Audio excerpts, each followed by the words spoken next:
Last summer, my boyfriend and I were driving back home after visiting his parents in Southern California along with our 3-year-old yellow lab named Gunner. We have a place in Arizona, so drive is about 12 and a half hours. We took turns driving every 3 hours where we'd pull into a rest stop, use the restroom, then switch and get back on the road. Everything was going smoothly until my boyfriend pulled into a rest stop around 3 in the morning.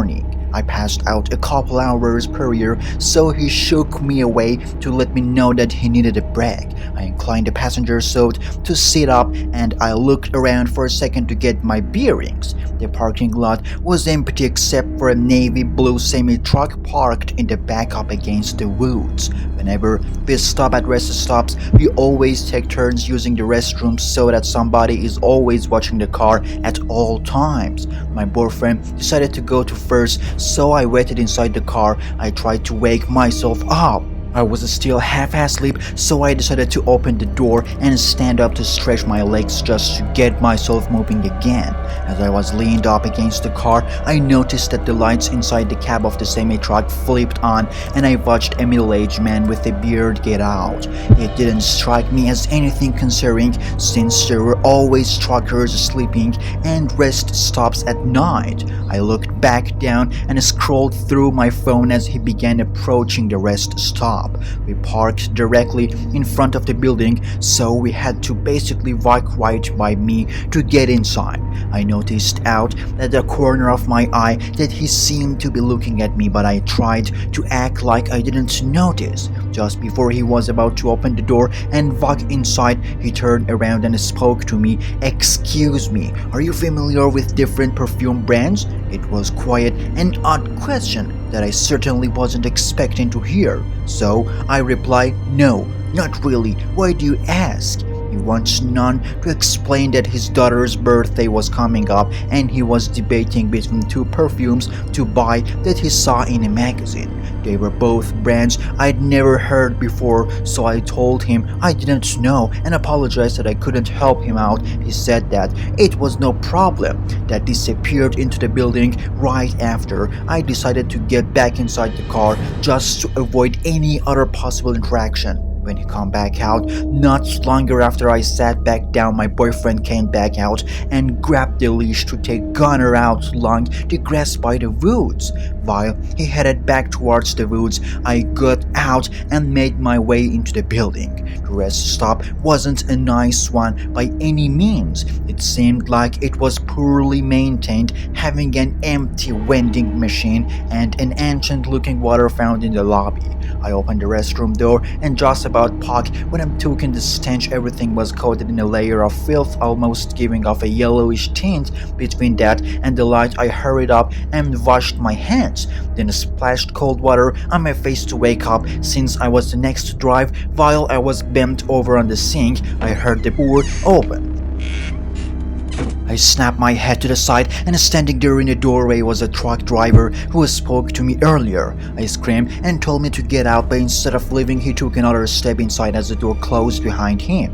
Before I could even let out another scream, he revealed the knife, then put his finger to his lip to signal me to be quiet. Once I quieted down, he opened the door back up and waved his hand for me to walk out. I had no choice but to follow his order, so I sheepishly walked past him as I scanned the parking lot for my boyfriend. When I didn't see him in the car, I got even more worried, realizing he may have already gotten to my boyfriend.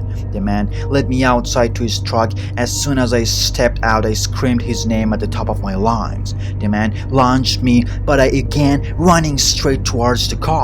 Just then, my boyfriend appeared out of the 3 lines with Gunner running straight towards the trucker. As soon as he saw that, he stopped going for me and retreated back to his truck, where he got inside and drove off immediately. The entire semi was unmarked, having no company name or identifiable brand. Fortunately, my boyfriend was able to get the license plate of the semi, so he called the police right away. Once they arrived and we finished talking with them, we had no choice but to get back on the road and continue our drive home. I was a mess, so my boyfriend drove us the rest of the way back. We find out shortly after the incident that the semi truck matching the license plate we gave the police was found abandoned on the side of the road just a half hour away from the US-Mexico border. I have no doubt in my mind that he was involved with human trafficking, and I was literally seconds away from being kidnapped. I now realize that this initial attempt to talk to me was to most likely lure me to his truck, where he would have thrown me inside and taken off. These people are monsters, and they will disguise themselves however they feel necessary to trick innocent people into the trusting them, no matter how nice or polite they may seem. When you meet them, they only have one plan in mind, and in this case, that was to take me. I know avoid rest stops whenever I'm traveling, and I don't even plan on returning to one. It was a rainy and cold foggy night. I was driving home from a friend's house, which was over an hour away from mine, and I was sitting at a red light. I was only 10 minutes away from home. Out of nowhere, I saw something out of the corner of my eye. I jumped a little, but I figured it was just a deer. I looked more closely and squinted my eyes, and then I rolled my window down and stuck my head out. Then saw a man standing there across the street from the doing absolutely nothing. I thought this was really strange. He had something in his hands too. He then started running at me in my car, and I ended up running the red light because I wasn't sure what he was going to do. As I was passing through the instructions, I almost got into an accident with the car passing, but I didn't. Everything happened so fast, but I managed to get away safely before the time began. Just after I almost got into the accident, I saw a car that was in the dark corner, a kind of by where I first saw the man. It was parked by some trees in the dark further back the corner of this intersection. I put two and two together. I realized how weird and out of the place the car was, so I assumed it was the guy's car that ran at me. I started to feel lightheaded, so I pulled over at the nearest convenience store to get some water and to take deep breath. I was so out of focus that I wasn't paying any attention to the fact that the guy was following me. I guess he kept his distance. I didn't know he was following me until I got back into my car from the store. As I was leaving the store, a girl my age yelled for me, and of course I walked over to her to see what she needed. She said that her tire was flat, that she didn't know how to work the air pressure machine, so I offered her my help. What was weird about this was that I seemed like her tire was flat, all but I was trying to be nice. I got this weird feeling, but I finished up with helping her and walked back to my car. As I was stepping in my car, I had already put my right foot, but right as I was trying to put my other leg in the felt, I screamed, sharp stabbing like pain in my ankle. I started screaming, and I was so much in pain that I grabbed my ankle for a second and sat there trying to accept what just happened. Only moments later, I saw a hand in a crowbar pop up from another under the car, and immediately I pushed the key in the ignition and drove away. I think the man got out from under my car before I was able to drive off. I didn't look back. I don't know how, but he was able to get behind me really fast. It seemed like I had a car tailing me within 30 seconds of driving away. Also, bear in mind that this was in the middle of the night, so there weren't many cars out at all, especially because of the area I was in is dead. He started getting closer to me, and I sped out. I was already going like 90 and a 45 though, so I couldn't really go any faster. He then ran his front bumper right into the back of my car, and we both began swerving off the road. I tried to control the wheel the best I could, but me doing so resulted in me hitting a tree head-on in the ditch. My car was totaled, and I think I completely blacked out for a little bit. I most definitely wasn't going to be able to drive the car out of there, and I genuinely thought this was so going B, and at the end of that, it was going to die. I was a part of horror movie except it was real. I crawled out the car and I hesitantly looked around, and to my surprise, there is nobody inside. All could I see was the dark fog and the bright moon that illuminated everything around me. I reached for my phone and called the police. I told him where I was and hung up. I couldn't talk on the phone as I was panicking so bad I could barely breathe. I am an asthmatic, so that made it 100 worse. The corpse arrived and I explained everything to the best of my ability. They took me to the hospital, which I sat at for 2 days. I never found the man that did this despite the description that I gave them. They had nothing on him and they hadn't a single lead. I almost died at the hands of the sinner and deranged man, and he's most likely still walking around out there doing this sort of doing to other people. And that's what keeps me up at night most. I'm not sure if the girl that asked me for help with the flat tire was some sort of creepy decoy or not, but speaking about all of these feels nothing less than a fever dream, and is bringing everything back to life for me, so I'm going to end here.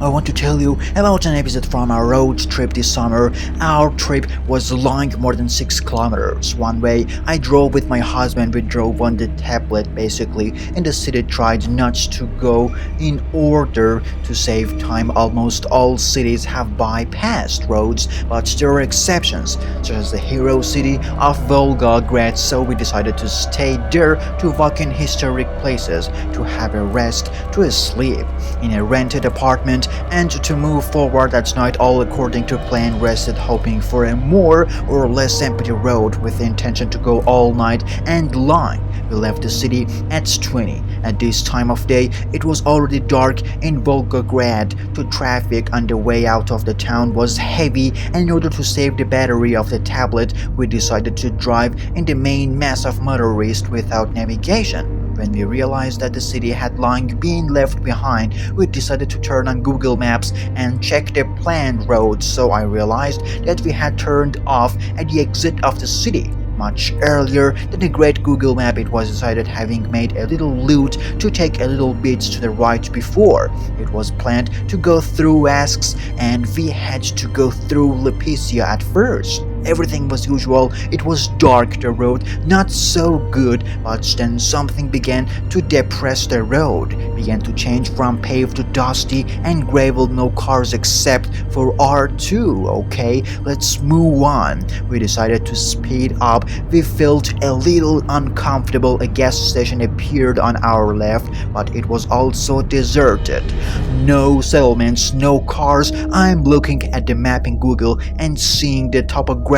On the left, bushes and fields or open woods. Behind them, on the right, bushes in either a small river or a swamp. And so, serving along this deserted road, we began to run into the highway crosses glowing from the headlights, one by one, and then on the horizon, this is just one light of oncoming headlights, and we were frightened about it because of, for some reason, my husband and I immediately remembered the inscription on the exit from Villa Croft. Driver, be vigilant.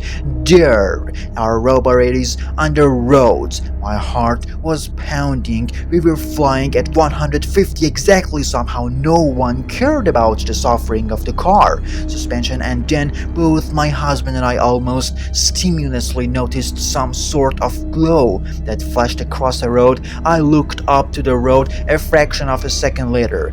Then I noticed my husband, so I saw only a glow that fished, but my husband said he thought that he crossed road. The cyclist in reflective clothing. There were a couple of bloody genitals on the road that were knocked over. My heart raced, fever hit my ears, and I noticed that the internet was gone. No phone service either. We came to a fork in the road. No internet. The navigator said that we were in the middle of a field. We continue. At a random, I started to pray, thinking over all the players that I know, calling to all the forces, looking at the icons, glowed to the panel in the car, and ended the end with four in the off into the fields. And oh, miracle! Some building is an abandoned building, apparently a run-down business. And near it's the late night youth drinking beer. Our joy had no limits. My husband went to them, asked for directions. They showed us how to get to the Octavisk, and from there they said to Colt Macavo by highway. No place to stray, then we drove on in silence and very fast, with prayers and thoughts of a normal road of people. So we saw the sign to Octave, we exhaled, we reached Kochnikova and stayed for the night in the first model. By distance, as I then looked, we drove about 200 kilometers. But, as if in the same breath, no more desire to drive at the night on the unplanned road on the way, we did not arise, and from the memory of that road is still a chill on the skin.